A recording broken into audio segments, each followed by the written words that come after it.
ივლისისთვის ზოგადი ენერგია ხისთვის. მოდი ვნახოთ როგორი იქნება. ამოვიღოთ 3 ბარათი. პირველი ეს იქნება თვის ზოგადი ენერგია, მეორე იქნება რა დაბკოლება შეიძლება შეგხვდეთ და მესამე იქნება რჩევა გამოსავალი. ნახეთ თხის რქებო, ამ თვეში თქვენ უნდა გადახედოთ საკუთარ მიზნებს, ხო? უნდა სტრატეგიული ნაბიჯები გადადგათ, წინასწარ უნდა გათვალოთ ყველაფერი. პასუხისმგებლობის გრძნობა. კვლავ იქნება თქვენთან ძლიერი პასუხისმგებლობის გრძნობა, თუმცა ასტროლოგიური ფონი მიანიშნებს, რომ ყველაფრის მხოლოდ ძალის მიღწევა არ გამოდგება და ზოგჯერ საჭიროა მოცდა, დაკვირვება და სწორი მიმართულების არჩევა. მთელი თვის ენერგია, ნახეთ, ჯოხების 7 გვეუბნება, რომ ამ თვეში მოგიწევთ საკუთარი პოზიციის დაცვა, იდეების, ასევე იმის დაცვა, რასაც უკვე მიაღწიეთ თქვენი შრომით.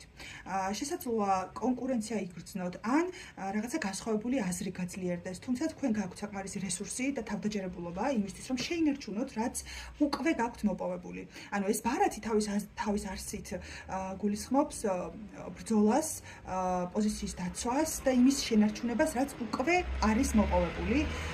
შესაბამისად, მთლიანი თვის ფონი იქნება აი ასეთი საკუთარი პოზიციის გამყარების. ანუ დასვენება ნაკლებად ჩანს აქ. რაც შეეხება უკვე დაბკოლებას, ხო, დაბკოლება რა შეიძლება იყოს? ჯოხების 2 გვეუბნება, რომ მთავარი გამოწვევა თქვენთვის შეიძლება იყოს გადაწყვეტილების მიღების გართულება. ნახეთ, ეს ბარათი თავისი არსით არის მომდევნო ნაბიჯის განსაზღვრა. ანუ არჩევანი უნდა გააკეთოს. ნახე, უკვე ყველაფერი იცის რა არის, როგორ არის, რატომ და რისთვის და ეხლა უკვე ქმედებაში უნდა განახორციელოს, ხო, ნაბიჯი უნდა გადადგას და რეალური ქმედება, ანუ გაურკვევლობა უნდა დაასრულოს. ანუ თქვენთვის გამოწვევა იყოს შეიძლება ის, რომ ზედმეტად იფიქროთ რაღაცები რეალური ქმედების და რეალური გადაწყვეტილების მიღების გარეშე.